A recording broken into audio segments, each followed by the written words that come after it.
നാട്ടിക സീറ്റിൽ സി മുകുന്ദന് കൈകൊടുക്കുന്നതിൽ കോൺഗ്രസിൽ ആശയക്കുഴപ്പം തുടരുന്നു. സഹകരിക്കുന്ന കാര്യം ആലോചിച്ച് തീരുമാനിക്കാമെന്ന് കോൺഗ്രസ് നേതാക്കൾ സി മുകുന്ദനെ അറിയിച്ചു.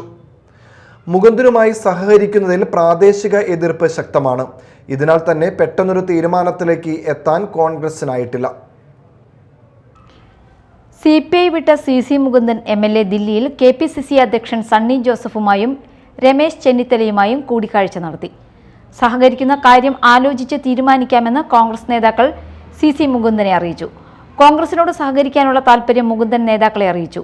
അതേസമയം സി മുകുന്ദന് കൈ കൊടുക്കുന്നതിൽ കോൺഗ്രസിൽ ആശയക്കുഴപ്പം തുടരുകയാണ്.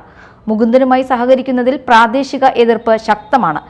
ഇതിനാൽ തന്നെ പെട്ടെന്നൊരു തീരുമാനത്തിലേക്ക് എത്താൻ കോൺഗ്രസിനായിട്ടില്ല.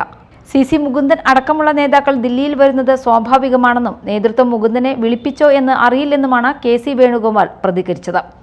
ഇന്നലെയാണ് സി മുകുന്ദൻ MLA നെടുമ്പാശ്ശേരിയിൽ വിമാനമാർഗം ദില്ലിയിലേക്ക് പോയത്. മുകുന്ദൻ പോയത് പ്രാദേശിക നേതൃത്വത്തിന്റെ പ്രേരണയിലാണ്. അതേസമയം മുകുന്ദനെ വിളിച്ചിട്ടില്ലെന്നും ആരും ചർച്ച നടത്താമെന്ന് അറിയിച്ചിട്ടില്ലെന്നുമാണ് കോൺഗ്രസ് കേന്ദ്ര നേതൃത്വത്തിന്റെ പ്രതികരണം. ഒരു വിഭാഗം കോൺഗ്രസ് നേതാക്കളുടെ വികാരം മറികടന്ന് മുകുന്ദന് കോൺഗ്രസ് സീറ്റ് നൽകുമോ എന്ന് ഇപ്പോൾ വ്യക്തമല്ല. നാട്ടികയിൽ സ്വതന്ത്രനായി മത്സരിക്കാനാണ് ആഗ്രഹമെന്നും ഭീഷണിയുണ്ടായാൽ ഭയപ്പെടാതെ നേരിടുമെന്നും സി മുകുന്ദൻ MLA നേരത്തെ വ്യക്തമാക്കിയിരുന്നു.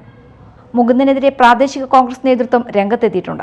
CPI തള്ളിയ മുകുന്ദനെ സ്ഥാനാർത്ഥിയാക്കരുതെന്നാണ് പ്രാദേശിക കോൺഗ്രസ് നേതൃത്വത്തിന്റെ ആവശ്യം. പ്രാദേശിക നേതാക്കളുടെ സ്ക്രാപ്പ് പരാമർശത്തിനും മുകുന്ദൻ മറുപടി പറഞ്ഞു. Media time, Thrissur.